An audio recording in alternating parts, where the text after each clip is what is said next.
Hello there, guys, and welcome back to my channel for another Chelsea preview, Chelsea predicted 11, and all sorts of other bits and bobs that you need to know about the lovely football club that is Chelsea. We have a lot to get through today because, unfortunately, Romelu Lukaku and Timo Werner both picked up injuries in the last game. We're also joined by who turns out to be an absolute magician. I just talked to him 2 minutes ago. He sat there in the Chelsea shirt. Next time I see him, after the timer's done, he sat there in a Vitesse shirt, which is brilliant because Vitesse beat Tottenham last night. So I love it, thinking ahead, big fan of that. Might as well introduce you already. We are joined by Mr. Craig of 28 Football. His link is, as always, of course, down in the description. Ian, thank you for joining us. How are you feeling? Is it a good Friday after Tottenham lose to Vitesse? Bugger Tottenham. This is Vitesse's biggest win ever. They've never scored a goal against English opposition, and now they've obviously beaten Tottenham. So this is great for them. It seems to be all the Spurs fans having this idea that I'm trying to take the piss, but just really happy for them. So, yeah, I thought I'd pay. Haven't you been to a Vitesse game before? Have I been? Yeah.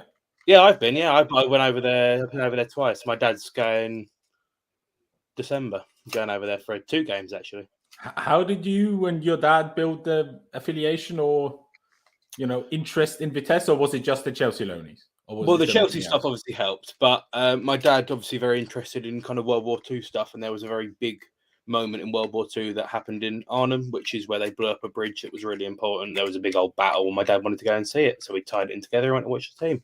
And to be fair, when we were over there, they were so accommodating for us. It's turned in from we'll go and watch a random game of football to Forza Vitesse. So yeah, I'm well up for it. I'm buzzing for them. Brilliant. Big fan. That is great to hear. And aren't they top of the group? No, they're second in the group, isn't it? And Spurs second by a point, yeah. Well, see, still, Tottenham. Imagine that. About, give it like 24 months ago, Tottenham were probably going to tell you London's white. Now they're not even good enough for the bloody European Conference League. Do you know how mad that is? Like, we're not going to talk about Roma. They want it to be a Super League club, and they're losing to Vitesse. And what makes it even funnier is half the Tottenham fans can't even say Vitesse right. Yeah, don't they say like Vitesse or something? Yeah, Vitesse, Vitesse, loads of different things. Good fun. Good fun. We will talk about a couple of other things. Mourinho losing 6-1 and that. Why not mention that as well? But we are also joined by who's basically become my co-host at this point, Mr. Clutch. Thank you for joining us once again. I hope you're having a good Friday morning, obviously being from the US. It is earlier in the day than it is for us. But yeah, let's get things back down to earth from a Chelsea perspective. The injuries. How are you feeling about it now that obviously we're not straight after the game anymore? We heard a bit of news. How much of a problem do you think that is going to be and, could be? I mean, if we were going to get injuries, I think this would be the time to get it. I mean, our next 2 opponents aren't really going to be any threat necessarily to us. I mean, Southampton might give us a problem in the Carabao, but even so, it's like, I don't expect Norwich, even if they had every player. I mean, they're going to be missing Billy Gilmore, and he is by far their best player this year. So, and he can't be on the field. So, I mean, I'm not worried too much for this. I mean, they should be back by the time we need them to be back. So, I mean, the only thing is, it's just a chance for Havertz and Callum to prove that they belong, even though nobody doubts that. But I don't think it's going to be that big of a deal. But we'll see. I have a lot of hope for tomorrow. Yeah, I guess the big thing is going to be how long will they be out for. We'll get to what Thomas Tuchel said and what the media have reported over the last couple of days in just a minute. But you're right with that. Obviously, it has probably come at as good a time as it can be when you get injuries, especially to 2 players in the same area of the pitch, shall we say, even if not identical position. It is good. I'm not going to read too much into Tuchel saying, they're going to miss at least 2 games and then, expect them to be back for the 3rd game after that. I think that's a bit ludicrous to believe that. Just look at how Lukaku went down on a hamstring. No one's back after 2 games when they do the hamstring, and that just doesn't happen. So, I would be very, very surprised if that was the case. Maybe they'll return to training and stuff and they'll miss 3 or 4 games. But I personally don't expect either of them to feature before the next international break, personally. It's interesting about the whole Gilmore thing because he is probably their best player, but he doesn't play every game. And then obviously Daniel Farke, the Norwich manager, was like, yeah, we're not here to develop players. I'm like, I get that. But whenever he has played and I look at, how that game's gone and I look at the player ratings, he's always one of their top 2 or top 3 in ratings of the game. So I'm like, I don't understand the logic of not starting him, especially after how good he was for Scotland in the international break.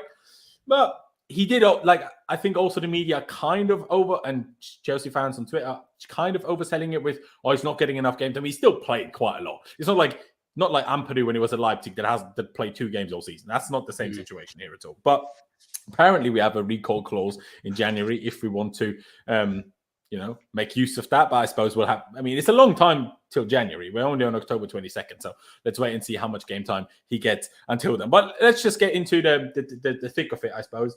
And let's talk about Lukaku and Timo Werner. Ian, how did you see it when it unfolded, I suppose, on Wednesday? Because for me, when Lukaku went down, I don't know, probably because we have a bad history of it, I was more scared that it was going to be an Achilles rather than twisted his ankle. Do you know what I mean? The way he held his ankle with his hand reminded me of what Ruben did when he went down. The fact that he stayed down so long and looked to be in so much pain didn't look like a rolled ankle to me.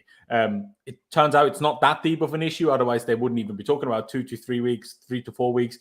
Obviously, they'd be talking about much longer. But it was unfortunate, wasn't it, to get 2 forwards injured in the same game.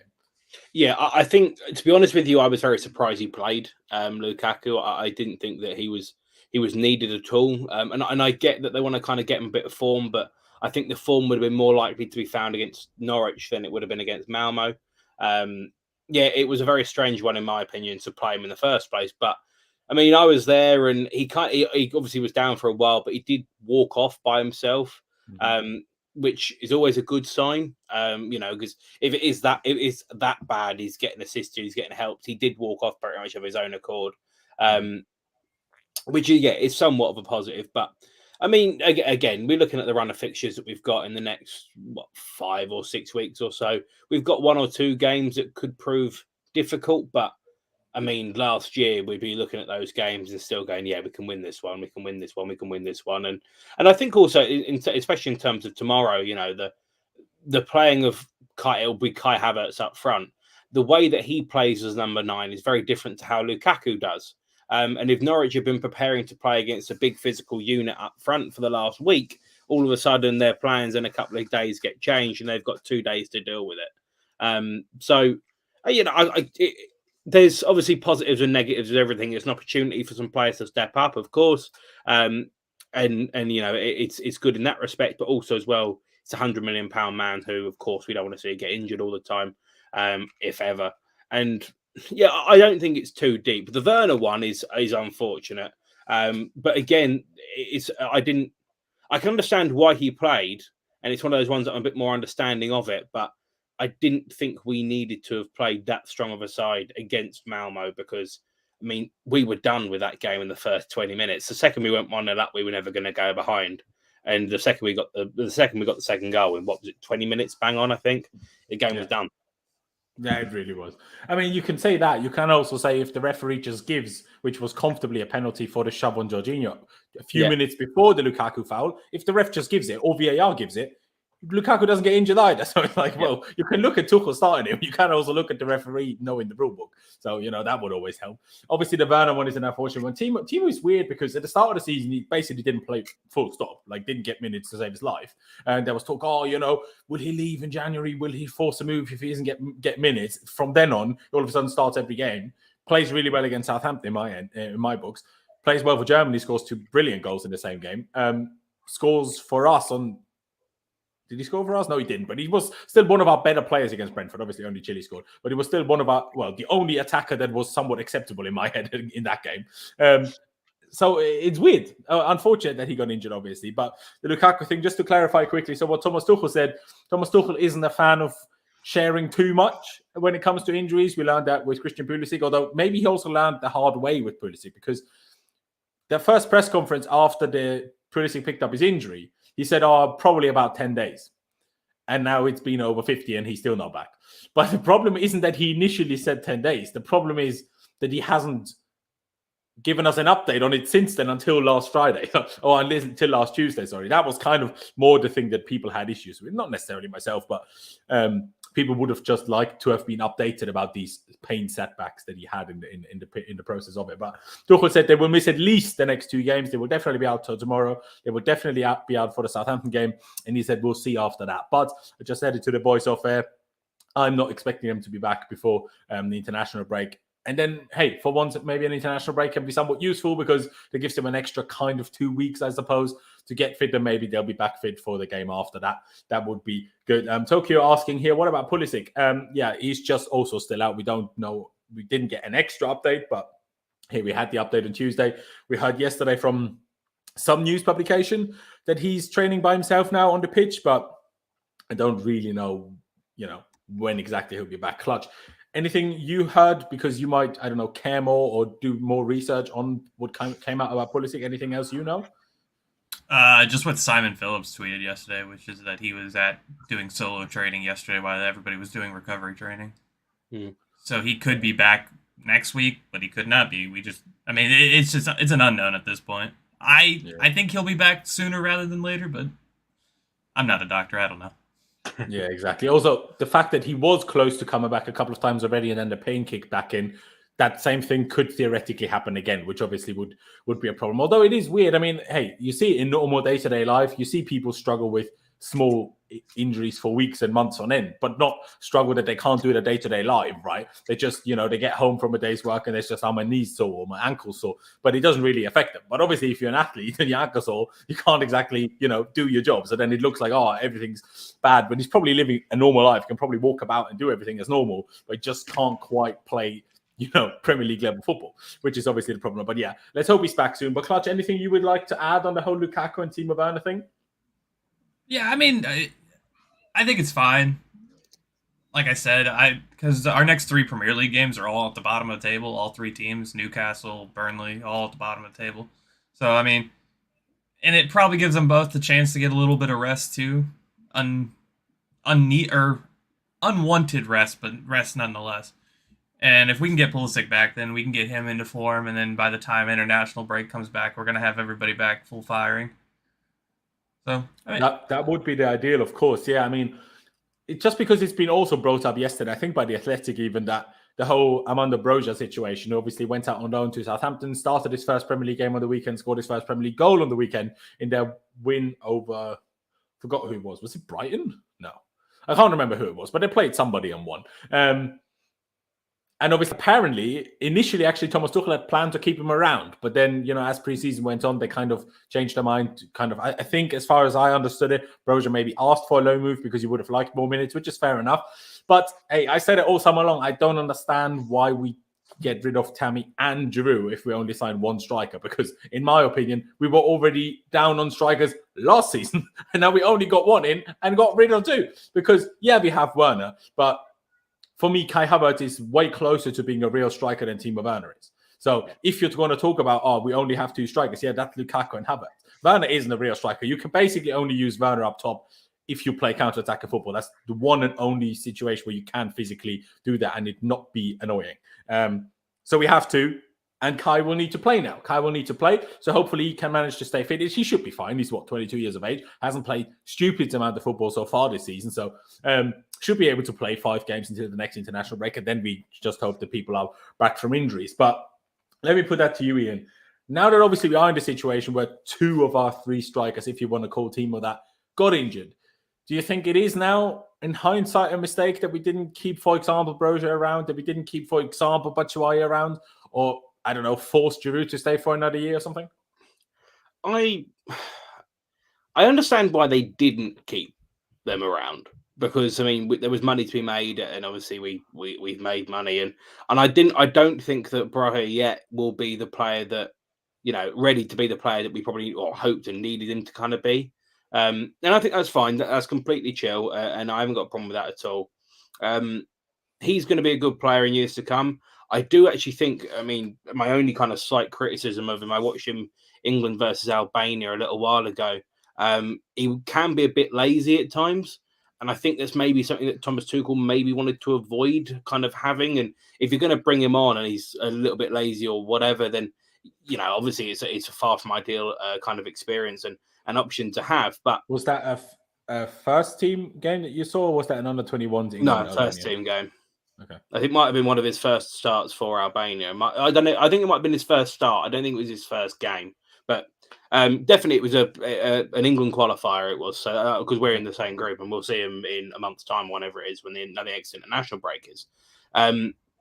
It's not a criticism of him, but he's young, and he needs to learn. And going out on loan, he's going to gain so much more from doing that, especially at a Premier League club, than he is from being here. So it just makes sense.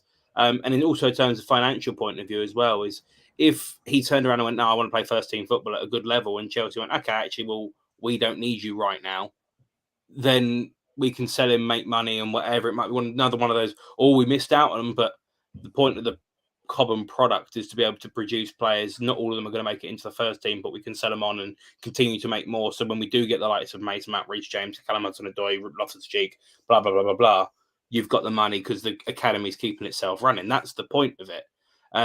In terms of what it means to the first team, I mean, I look at Kai Havertz and I look at Ruben Loftus-Cheek, two bigger guys, both could play up front in centre-forward roles and, be a target man or a false nine or anything like that. And again, you look at Timo Werner, obviously he's gone out injured. I mean, if you're looking at a main guy in terms of Lukaku and you've got kind of 3 or 4 options you could potentially pay behind him, I think that's all right. I don't think it's perfect scenario. I mean, the perfect scenario is bringing Erling Haaland off the fucking bench. But, I mean, that's never going to happen, is it? This is, by the way, also injured. Who's, by the way, also injured, Haaland. Oh, is he? I missed that one. Yeah, he was just injured, came back, scored 2 goals, injured again now, apparently. Brilliant. I watched him the other night. He did nothing against Ajax, but I'd be honest, I did turn off after half time. I mean, it's an all right scenario to be in, to have, someone like Ruben, someone like Kai in, as the kind of third choice, fourth choice, whichever way around. It seems to be Kai will be third. But I think that was what was good about Loftus-Cheek. And, you know my opinions of Loftus-Cheek. I'd love to see him work out, but I don't know if the injuries are going to kind of... Have they slightly Actually, I'll ask you that later. Go on. Yeah. I mean, I like him as a player. I actually think his best work's done from midfield. But, I mean, if he's a big physical presence that has played further forward previously and has played as a number 10, you can completely understand why someone would keep him around, because he does have that unique frame and physique that you need to be able to play up front. So I can understand why you keep him around and why he would be your 4th choice option if needs be. I hear that as well, to be fair. Obviously, now we've seen that Tuchel use him as a 6, so the likelihood of Tuchel seeing him as a striker option, I'm not sure how big that is. I don't know. Comment here by Jimmy saying, isn't Lukaku also lazy, though? Like, isn't he? I'm pretty sure that's actually correct. The 4th lowest in pressures per 90. Ronaldo's the lowest, like, by far. And then there's 2 others, and I think Lukaku is next. So just because of what you said about Broja. So, but then again, obviously Lukaku is significantly better than Broja, so maybe someone like Lukaku can afford that a little bit. But I will also say I do want to see more pressures from Lukaku, and I do think that's partly why we're not as fluid as we were last season when Kai was up front all the time, because of Lukaku. Now I'm sure that will, a lot of things will fix themselves over time, and I doubt obviously because of how big he is. If you're that big, pressing all the time is much more demanding on your body than it is if you're slim like Kai. So you can't just say, Kai just works harder.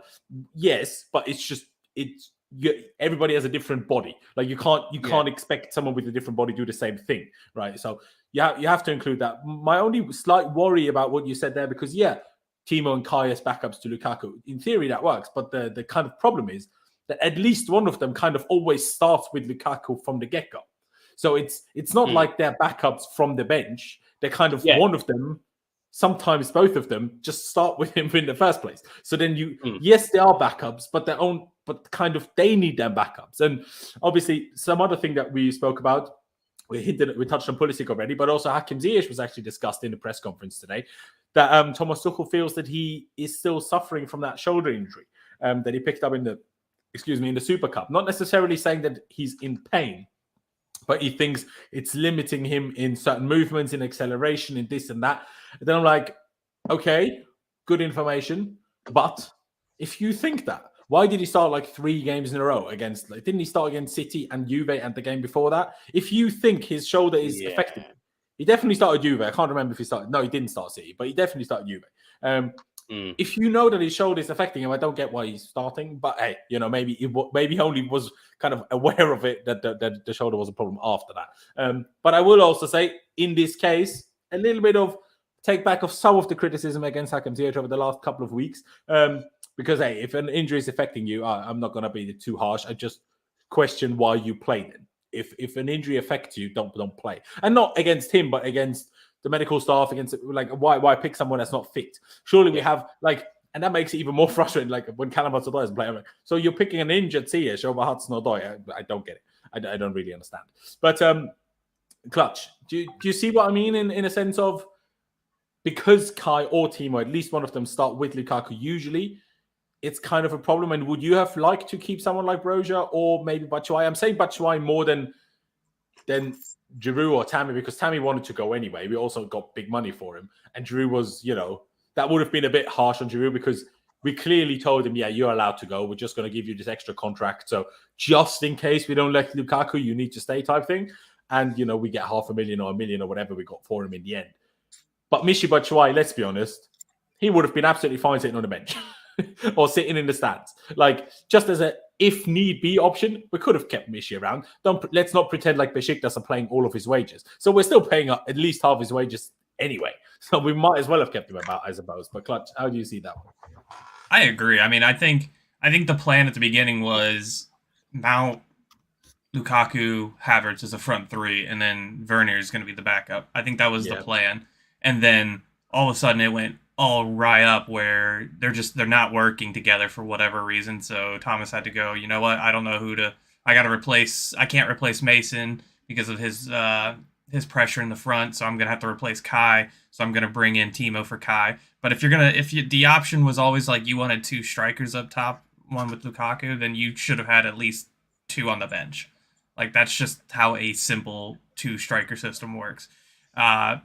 It was really silly to go out there, and I understand, like, especially since Chelsea are one of those kind of clubs that just they want to replace, or they want to loan or sell, I wouldn't say unused players, but players that probably aren't more necessarily going to get the minutes. So I mean, I understand from Chelsea's point of view what they're doing, but at the same time there's a personnel point of view, and it's like now you're going to have to either think about other options, i.e. Mount false 9, Pulisic false 9, or you're going to have to go to the youth team, which is never, I mean, who's the youth striker? Sunset Bell, I think. And he's what, 15, 16? There's another one, but I forgot his name. Yeah, he's like 16 or something like that, and you can't bring him into the Premier League to expect him to do very much. Especially when even the youth team isn't particularly having a great season. Yeah, I know they turned around against Malmo, but the fact that, our youth team is not as good as it was 2-3 years ago. Some people haven't really accepted that fact yet, but it is right now not as good as it was. But that was also to be expected because we pulled half the team that we had at the time into the first team on the Lampard. So obviously, if you pull 6 very good players out of the youth team all at once, basically, well, obviously you're not going to just make up for that from one day to the other. Like, give it a couple of years and we'll be back to that, but not right now. Yeah, and I think it's even harder when you're having players I shouldn't say consistently, but when you're having injuries, pretty much more than 2 injuries a week, basically for each game, that you're going to have to like figure out how am I going to do that. I think once we get like a full squad back, I will say on like the Ziyech situation, I heard that he was supposed to have surgery on it and he elected not to. So if that is the case, I'm not sure how much of that was he elected or like him together with the medical staff elected. I don't think that was just a him decision.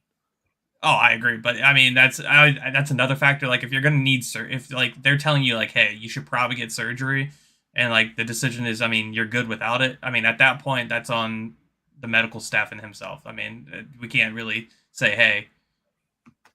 And also on Thomas for even playing him, because I mean, like if you're in that much, if surgery is like something that is suggested, like 9 times out of 10, like it's probably not going to go well.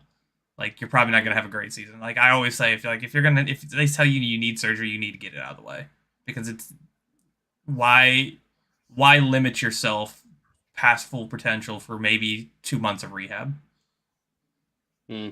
Yeah, I mean, I guess there is some injuries where you just have 2 treatment options. One includes surgery, one doesn't.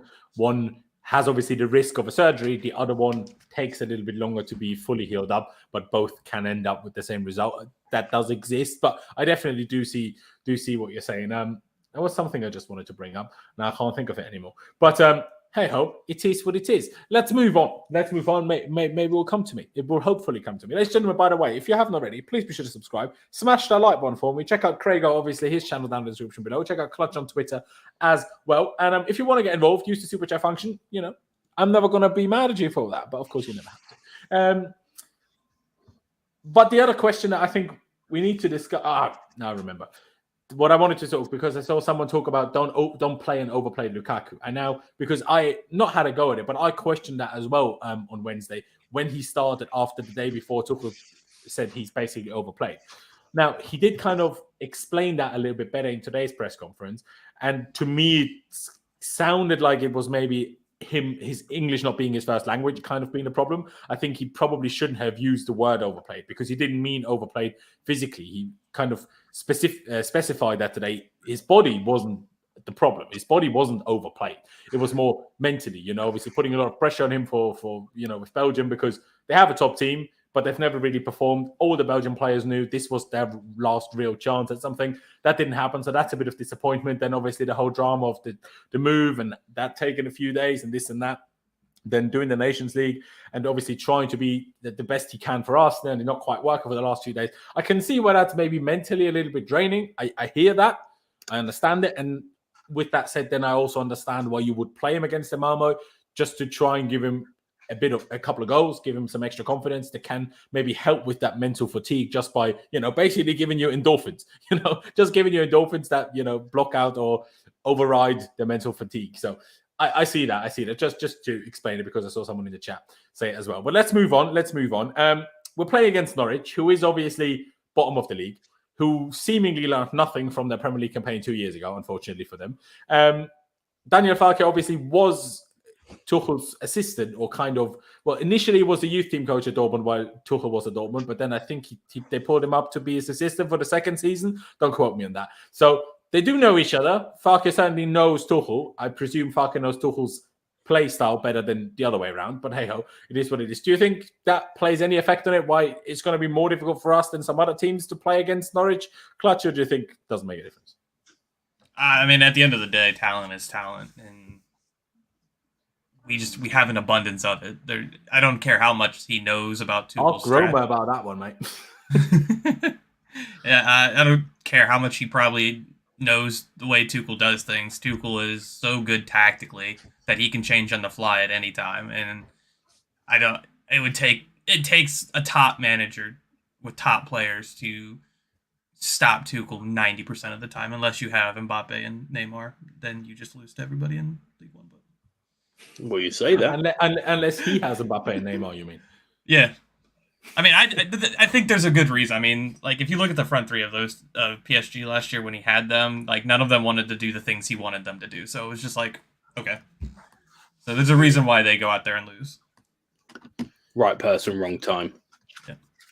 Yeah, it's still, like, even now on the pitch, like, PSG are so defensive, and I think people don't criticize that anywhere near enough. Like, they literally play like Man United, and everyone takes the piss out of Ole Gunnar Solskjaer. That's literally all that Pochettino has gotten out of PSG so far. I know they beat the teams in France. Great job with that squad. But the fact that they lost the Super Cup, the fact that they lost the league, the fact that they, were knocked out in the Champions League, sure, by City, but still, like the way that players lost their heads in that second leg in Manchester, mental. Like, that guy has no control over his team at all. Is mental. And that was before they had Messi. And the only guy that they actually keep playing is the guy that's going to leave, Mbappe. Neymar always injured. Messi had a couple of injuries. Di Maria, because half the team is South American, and every time they go on the international break, they have to quarantine when they come back. The only guy that keeps playing for them is Mbappe, who's the guy that's going to leave. It's a whole shambles. That's that team. Like, I think Tuchel has never been happier than when he got sacked. Maybe not on the day, but from 2 days after, I don't think he was ever happier than when he got out of that mess. Because I don't think PSG is a place where you want to be as a manager. I can't lie. It seems like a very politics of it are terrible too. Say again? The politics of that club are really terrible. It's a shambles. I mean, the amount of times Tuchel has praised Chelsea, not just as a team, but as with the background stuff that goes on, with the staff that we have, with the organization that we have, with the building that we have, with how professional everything is. The amount of times he's praised that, I feel like it must have been real bad at PSG for him to consistently praise this. And I feel like every interview I see from him, he praises us in that way. I'm like, PSG must have been real bad for him to constantly say this. So, hey, it is what it is. But couldn't think of names now. Ian, do you agree? Not really an impact at all that Farke and obviously Tuchel know each other quite well? I mean, the problem is even if they did, I mean, you can see it's obvious the way that Chelsea want to play with Lukaku. Lukaku's now not playing. So Chelsea will have to play a different way. There'll be certain elements that will be the same. But won't we just play like we did last season? So isn't there enough footage to like prepare as well? The thing, I mean, you can obviously do your research and whatever. And I mean, obviously they'll have film left, right and centre of Chelsea games in previous years, especially last year when we did have the front three of Kai Havertz up front or whatever. They'll have that stuff on record. They'll know exactly what it is that they're looking at, but they have 2 days to prepare for it. And one of these days they have to travel down to London. I think it's not going to be we're going to waltz this game, we're going to make it an absolute, a breeze or anything like that. But we are the ones that change our system, and they're the ones that are going to have to deal with it. It's not something that they're doing that's going to particularly make it a problem for us. And again, as Clutch said, talent is talent.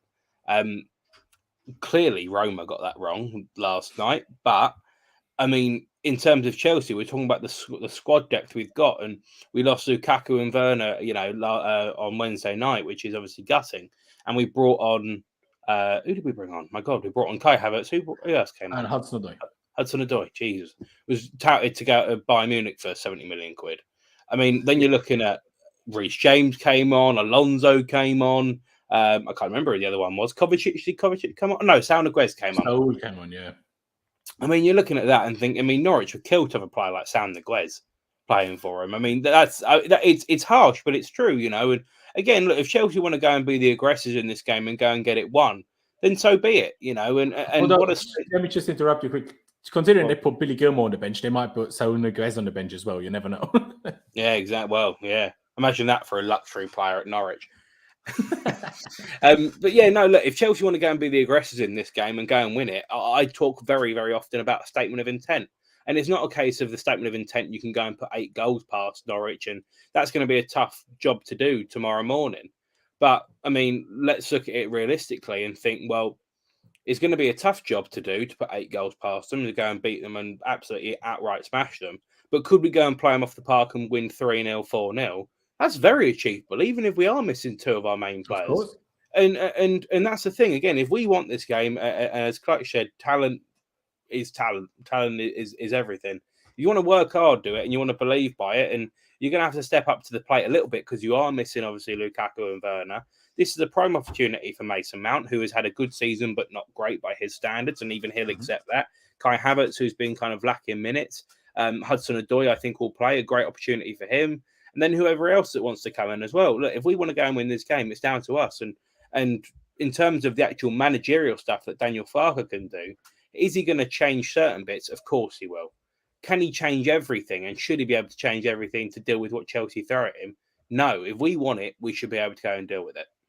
100%. Just because you brought something up then, I think I'll stick to just Ian for this question because I'm not sure how much Clutch followed the Premier League back then. But do you know a reason, or can you think of a reason why? Remember when we won the league under Ancelotti and we won like 2 games 7-0, or 1 game 7-0, 2 games 8-0, a couple of games 6-0, and God knows how many like 5-0 and 5-1.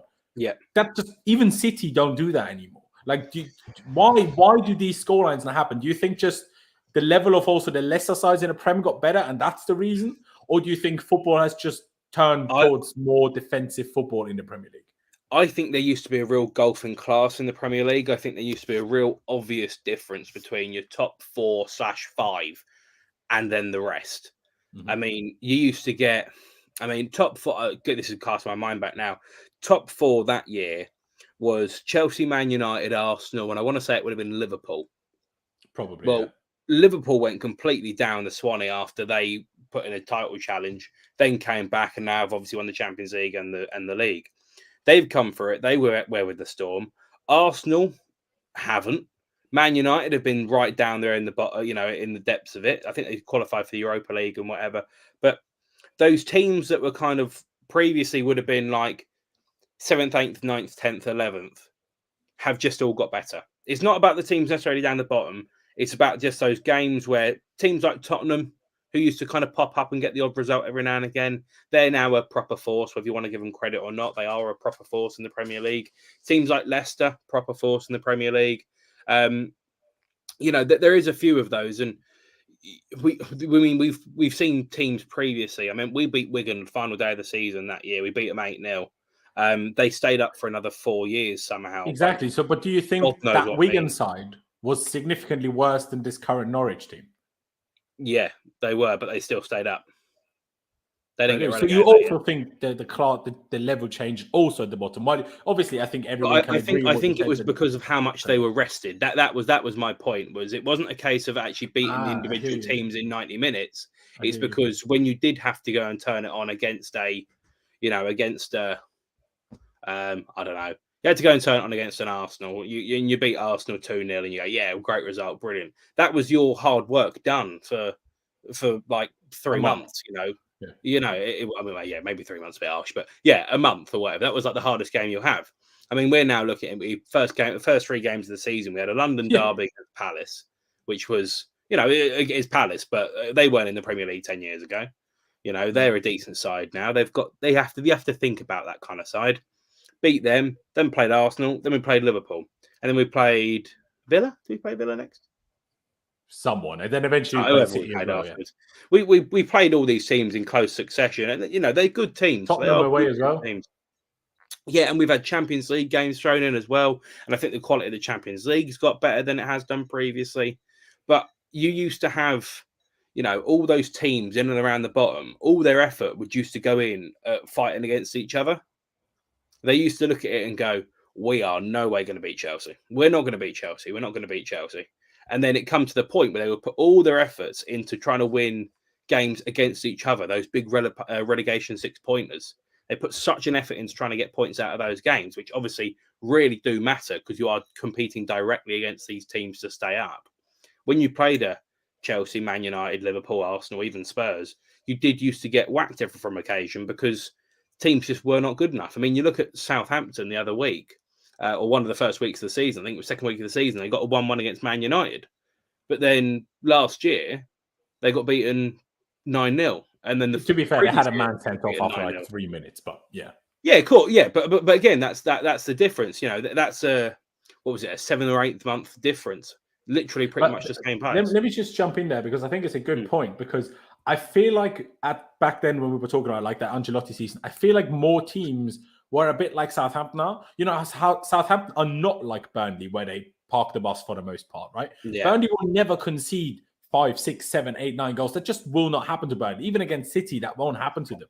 Well, it might happen to Southampton because they're so aggressive, which gives them a better chance at getting an upset result against the top team, but also gives them a much bigger chance of getting absolutely battered. And I feel like that was just because you said there, yes, they were scared. They were really like doubting, can we even win? But I feel like they went for it a bit more than teams do now. Like when bad teams come to us now, I feel like even Arsenal came to Chelsea last season and they didn't even try to win a game. I swear Fulham tried harder to win the game at the Bridge than Arsenal did. Yeah, but the difference is that when they do try and win it, that's when you rip them apart. Yeah. That's when you absolutely annihilate them. And again, it's a business based thing now, and I think a lot of clubs are more kind of switched on, are a bit more savvy, because previously you're getting 7th. Obviously, this year it's the Conference League, but previously you're getting 7th is Europa League. And you used to win a cup. It used to be but that used to be a Europa League spot. You used to win the Carling Cup. You used to get Europa League, which is fine, completely justified and whatever. That's how it was. You used to see these teams think about how much money have we got? What sort of squad have we got? Who can we win with this? What can we win with that? And they didn't ever used to spend large amounts of money. But you now look at someone like Fulham. They came up the other year. They spent 120, 100. I think it might have even been 150 million they spent and went straight back down again. Yeah. That would never have happened 15 years ago. It would never have happened. Even if you consider like football market inflation, even if you tune that down to what at the time probably would be like 60 million, even then that wouldn't have happened. They would have never gone down. They probably would have spent. I mean, those clubs back then probably would have spent most of the money would have been on free agents or really kind of cheap signings and whatever, which is absolutely fine. But also the other thing that's happened in the Premier League, and it's something that I think we do kind of often forget about. In 2012, we signed Gary Cahill from Bolton, right? Since then, very few top sides have chosen to go into the smaller clubs, nick their best players, and then go on and do that. Liverpool is the only one, really. Yeah, there's not many of them out there. There definitely will be some. I mean, Doherty is the one that instantly comes to the top of my head in terms of. I'm thinking Van Dijk, but yeah, there is a few of them that are knocking about, and I think if Watford go down, for example, that Sarr will end up at a top club because I think he's a cracking player. You look at Ben Rama when he was in the Championship. People don't tend to go down to go and buy players, and especially the top kind of 6 or 7, they go for abroad.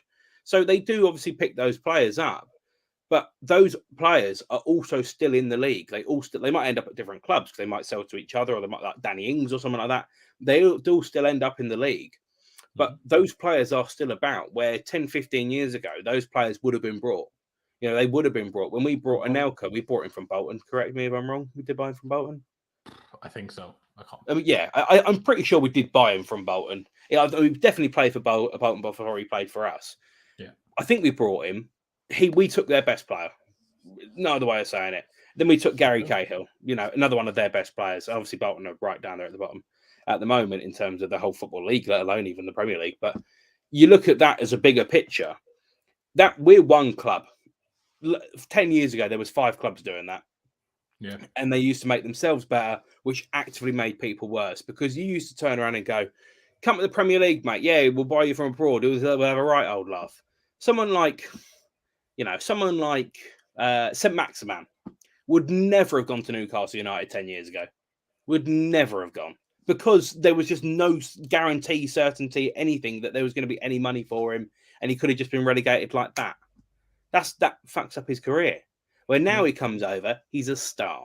He is an absolute star. Whatever he deserves to be, I think. I just watched an interview with him the other day. Like, not only is he funny on Twitter like Batshuayi, he's also like he's a good guy. Yeah, completely. You know, and I think he deserves it. I think he's a good player, and I really like him. But Newcastle previously would never have brought him because he would have looked at him and gone, "Are you in the top 4?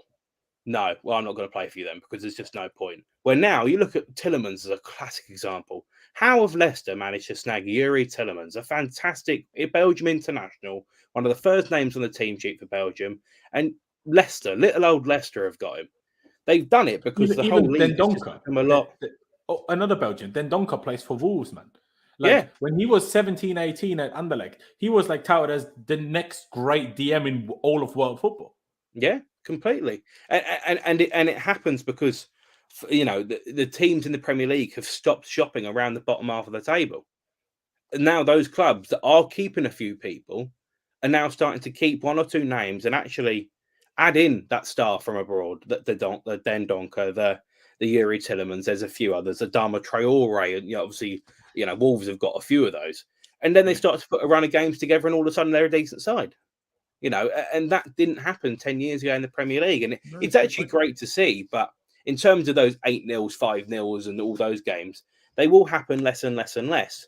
But they do still happen. I mean, again, we've seen 2 9-0s in the last 2 seasons, and we might get another one this year. Who knows? But the likelihood of them happening regularly is going down because the strength of the Premier League is going up, not only because of the teams in the top kind of 5 or 6 or 7, but also the teams around it have serious aspirations to go and be something and go and make a career for themselves. For sure. No, definitely. I will say, just as a last point on this, I firmly believe that the Premier League is the most competitive league in the world. Mm-hmm. But I don't think over the last few years it's the most entertaining to watch league anymore. Yeah, no, I'll give you that. That's fair enough. Because there's lesser sides. They just watch our games. 9 times out of our games, we run against a block of 8.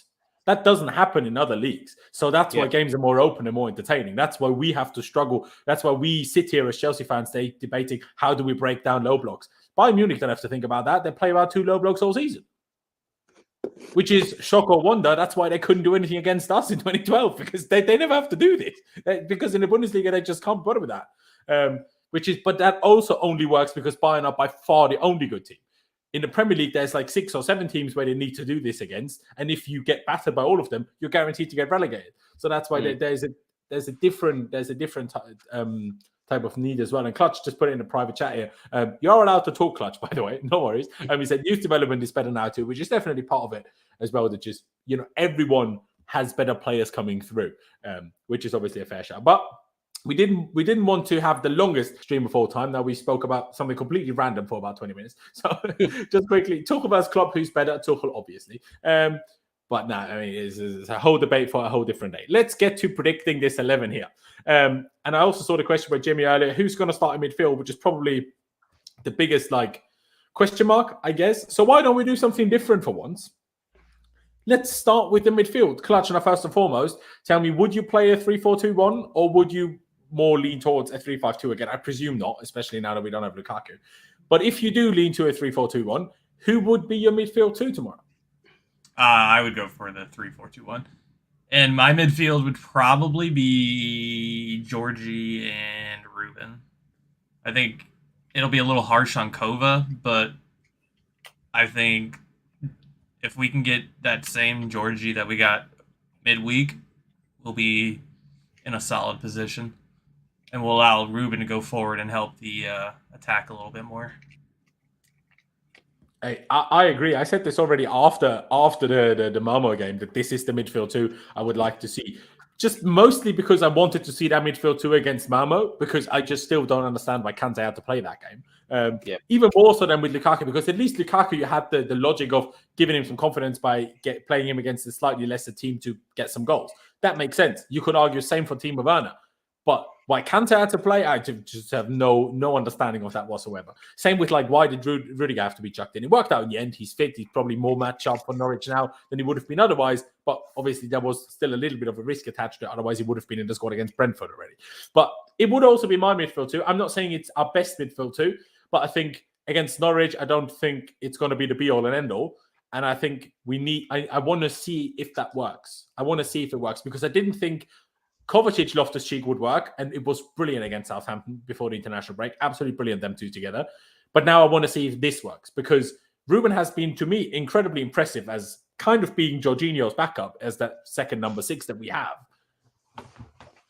But I feel like Ruben still can excel even more if you allow him to go forward a little bit more. And I think if you put him next to next to Jorginho, he can do that more. And yeah, Kovacic didn't have the best last 2 games. If you're going to play people on merit, Ruben has just been, better. So he should also play, in my opinion. And I just don't think we need Kante against Norwich. That's just why I wouldn't play Kante. Not because of anything against Kante, but I'm just we know Kante is a little bit, injury prone, and every now and again, he gets lost in things, but there's just no need against Norwich. Do you know what I mean? Let's just rather be safe than sorry. Bring him on for 20 minutes to make sure he stays sharp and stuff, but don't overdo it. I'll go to you, Ian, right now. Just Assad, please. I know you're saying slightly different things, but don't say the same thing 4 times. Otherwise, I will have to block you. I will give you one chance, but don't say the same things. We've spoken about Tuchel's tactics many times. So, if that's what you're here for today, maybe you'll need to come back another day. But Ian, what's your midfield? So I know, and that was the question I was going to lead into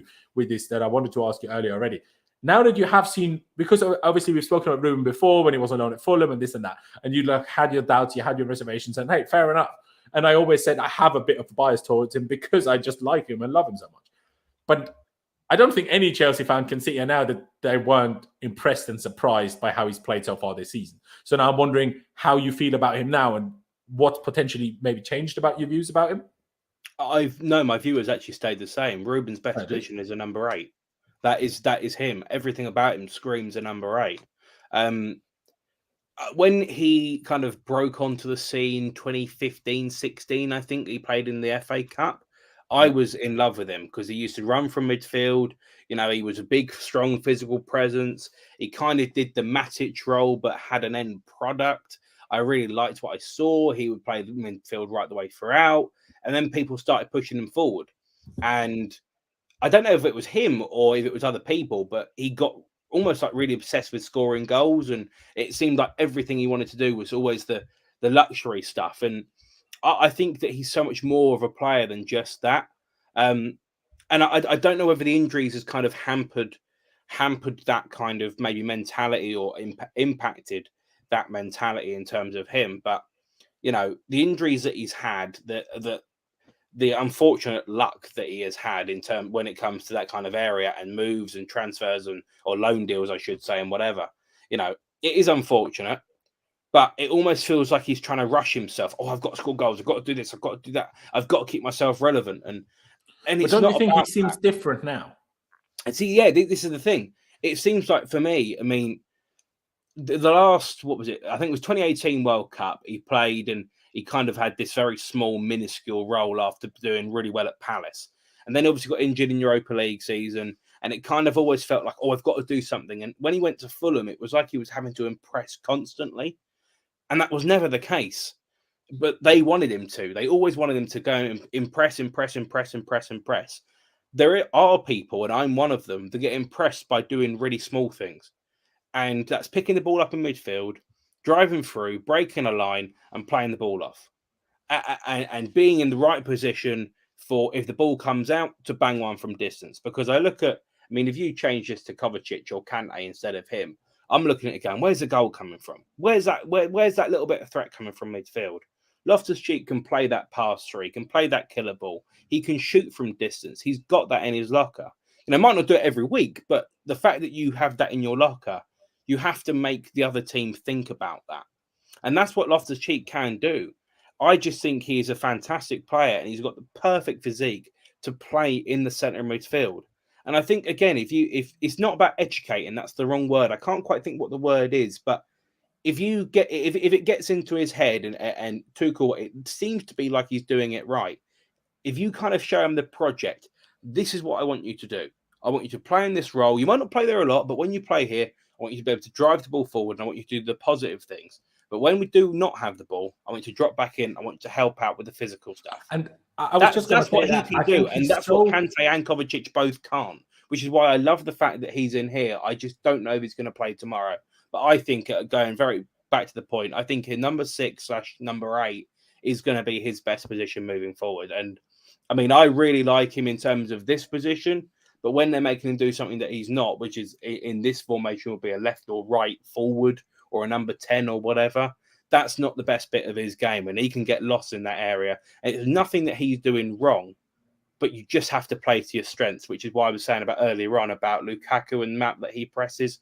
I'm not a stats person, so fourth lowest stat pressures, whatever, means nothing to me. We're playing to his strengths, and that's why you sign a £100 million player. You've got to play Loftus-Cheek in the right place, which for me is in the centre of the park, and play to his strengths, which is picking the ball up and driving the ball up the pitch and moving the whole team forward, and something that he can definitely do. He reminds me a lot of Pogba. Yeah, I would agree with that. Yeah, as he got a stupid, a little bit more versatile version of Pogba though. Like he can actually play defense, unlike United, but and not a knob either. Yeah, no, it's what I would, because obviously he played not in a double pivot, but what he played on Asari was obviously as a number 8 in the midfield 3, and that was by far his best season. I mean, I still firmly believe that season he was our second best player behind Hazard. Obviously when he played, because he still had a few back problems every now and again, but when he played, I think pretty much every time he was on the pitch, he was the second best player. Obviously take out maybe the goalkeeper, but you know, in terms of actual like producing something offensively. But now what I'm so impressed about, and what I wasn't sure if he would have that in him, is I'm not saying he's now the greatest defensive player in the world. Obviously not. But he's improved so drastically at it. First of all, tactical discipline. Second of all, positioning. And also his tackling improved drastically, in my opinion. But just quickly, Ian, what would be your midfield 2, or would you go along with this? I would probably have it as being Kante. That's what I think is going to happen. But I would be very happy with this. To be honest, I wouldn't be shocked if Kante does start, because Tuchel always starts Kante when Kante is fit. But in terms of what I would like to see, it's this. Let's kind of get the forwards out the way, because I'm pretty sure we kind of know who's starting there anyway. It's going to be these 3, isn't it? Because, I mean, not all of a sudden he's not going to start Ziyech, and he's probably not going to start Ruben there. So who else is he going to start? While Pulisic is out, Werner's out, Lukaku is out.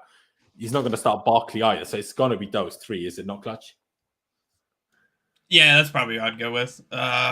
It's a perfect opportunity for Callum to prove that he's not just a right wing back and he has the ability to be that forward player. I do think for me, I think Cho is better as a creator than a scorer. I think he's better at creating things than he is scoring, and which is why I would more rather him be on the right because he's better at that than Mount. Mount can shoot from have that if you have that space, but people disagree with that. But that would be my front three.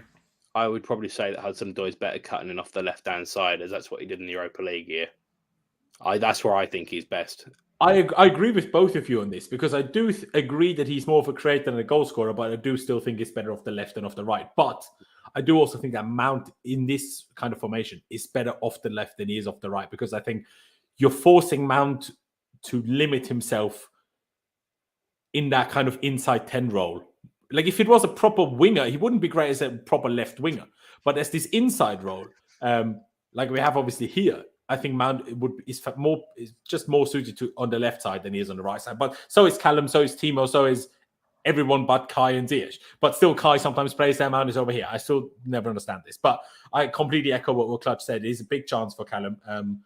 These two injuries now that if there is that player in him that a lot of people think there is, if that player is in there that he thinks is in him, now is the chance to do it because Ruben took his chances when he had. If Ruben played badly, those 1 or 2 games that he played, he wouldn't have played as much since then. Look at Saul. He's gotten, one start, awful. Got another start, still kind of bad.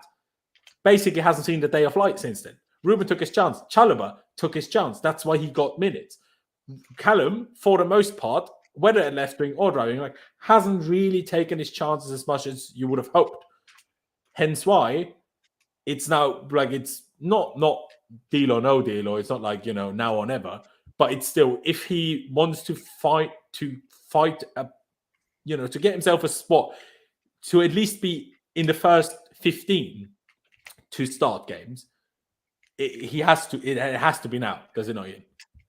Yeah, no, I agree. I think this is the prime opportunity for him. He did it in the Europa League 2019 where he got himself that run of fixtures and he kind of made that Hazard spot his own in that competition and was very unlucky, obviously, that kind of missed out in the semi-final and final and whatever. But I just think he has to play on the left-hand side, and I think this is such a big opportunity for him. And he did it last time against Southampton, last game before the international break, by getting the assist. And the assist that wasn't an assist, but yeah, no, I do think that he's a really good talent. I really want to see more of him, and this could be a prime opportunity for him. Maybe don't get better than this for him. No, exactly that. Let's get to the wing backs. The fact that Alonso came on for Chilwell after an hour is, it's not even if you were not sure before, since then you should be sure Chilwell will start this game at left wing back. I just really hope that James starts and I'm not having to watch Aspie at right wing back again. I'm not saying Aspie's awful at right wing back, but we're playing bloody Norwich. I don't need a guy that's more of a centre back these days than he's a fullback playing right wing back. I don't need that. So please just play Reece James. Do we agree, Clutch? Yeah, I agree. This is the one I have. Fair dues. Anything to add? Would you? I don't know. Obviously, we'll get to the centre backs, but is it for you a case Reece comes in instead of Aspie, or does Aspie just move elsewhere and someone else comes out the team? I do think Aspie is going to move to the back three. Like I said the other day, I don't really want him playing that right wing back position. But then the way they set up against Malamo, I think fit him a little bit better in that regard. But I don't think we're going to set up that way this time. So I'd rather keep James and Chilwell on the sides. I think we could do that a little bit, but on the left instead. I think we could do it like this because Mount is obviously not a winger. So I think the right wing back will stay outside. But I think on the other side, we could do the inverted thing again, like we did against Southampton and like we did against Malmo on the right side. I think there we could see it. But Ian, also the wing backs for you, or would you go with Aspie or Alonso? I think it will probably be Aspie, but I would like to see Reece James there myself. It's meant. That's one of the things I just don't understand. Like, how has this happened? I mean, I know Reece had the injury, but think back to before the injury. Reece was amazing. Like, think back to the Arsenal game. Reece was outstanding. I don't know if he picked up that injury, and now Aspie's playing right wing back. So I disagree with you, Ian. I do think it will be James, and if it's not, I'll be sat here very confused again. I just think you're going to play to your strengths, and especially after the injuries we've got up top, I think that you can't risk playing both of your right wing backs, and even your third choice right wing back in Callum Hudson-Odoi. I just don't think Tuchel's going to pull the trigger on that. I mean, if he rested as I see what you mean, but the likelihood, obviously, of two players in the same game getting injured. Oh, you know, but even one though, that's the thing. If you've got, but one can always get injured if one plays, right? Yeah, completely. But that's the risk. If you end up getting two, then you have got no other option once it goes back. It'll be unlikely to happen. I just, to be honest, I see what you're saying. I see what you're saying, but if I apply that logic, I would probably give Aspie a rest because. Yeah. I don't want both. I don't want both of them playing. I think if it's one, it will be Aspie, but I preferably would actually prefer Reece James to play because he definitely deserves some starts. He deserves some minutes. For sure. It's a good shout as well because Aspie played both games for Spain international break and we're playing Norwich. Like, we're not going to be in desperate need for Aspie, and if we need him, we can still bring him on. So it's a fair shout. So on that note then, Ian, who would be your back three? Yeah, like, we're more doing what we like to see because, you know, who knows what Tuchel's going to do? Like the last game, I didn't expect him to start Lukaku. So who knows? So let's go what more would we like to see. Well, what would be your back three then? I'd probably go for Rudiger, Christensen, and Chalobah would be my back three. Fair enough. That would be mine. For the moment, go on. I'm a little bit hesitant about playing Thiago Silva twice in the matter of days. That would be my only little kind of thing. Hence, I will put Chalobah in. Well, I think Chalobah's a cracking player. I agree. I mean, I do still think to be at our best, we need Aspie here because I think he's by far the best at helping us open play quickly from that position. And neither Chalobah nor Christensen do it anywhere near as well as Aspie, in my opinion. So that's why once we have everyone fit, even though, like, I see your logic now, so for this case, fair enough. But in general, if we had everybody fit, I'd always want Aspie here. But I agree with you, actually, on the Thiago Silva thing. If we did a predicted 11, I'd pretty much guarantee you that Thiago Silva starts because a bit like we can say, Thiago Silva just always starts for Tuchel when he is fit, I feel like. But I wouldn't be against that. What's your back three, Clutch? Do you see what Ian even means in terms of don't play Aspie, Reece, and Callum all in the same game just because they are kind of our three wing backs? Yeah, I do. And I guess for me, when I was picking, it was like between like, when am I going to rest Aspie? Am I going to rest him today against Norwich, or am I going to rest him for the Carabao Cup? I don't know how much like Tuchel's going to want the Carabao Cup. So, like, if you're going to rest him, I guess now would be the time to rest him. So I could agree with this. I mean, Chalobah's going to do his job like he's been doing all season. Rudiger's the best defender we got, and Christensen has been lights out. What was the stat? He's kept, 53 clean sheets or something like that? Yeah, I think it was 42 or 41 clean sheets in 51 games. Yeah, that's mental. That's an insane stat. So outrageous.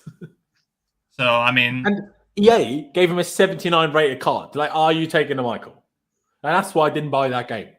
I mean, if you want to sponsor me, EA, hey, you know, off you go. But then sort ratings for Mendy and Christensen out. And Reece James, for that matter. How is he 80 rated, man? How is Wan-Bissaka 3 ratings higher than Reece bloody James? You don't got to worry about that. EA's done with FIFA after this year. Are they? No, exactly. Yep. There's somebody else that's taking it. I don't know who yet, but EA is no longer doing FIFA. Really? Didn't you just talk about changing the name away from FIFA? I don't know. I just know I read an article the other day that EA no longer has FIFA or something like that. And the only other company I know that would be able to do it would be 2K, and that scares me. But oh yeah, I mean, hey, we might go back to PES. Has anybody played, by the way, this free version? I love PES. No, but did you see what they did? PES doesn't really exist anymore. It's called something different now. It's a free game, and it's the worst game ever made. But I hadn't seen that. They even apologized for it, like, because it's so bad. They made an official apology. I'm like, what? How bad did you have to screw up a video game to officially apologize? That's mental. But to be honest, like, hey, why not give Aspie a rest? I see what Clutch said there. Why don't we rest him against Southampton? I'd probably be inclined to agree, with Clutch on that and more rest him for against Southampton than here.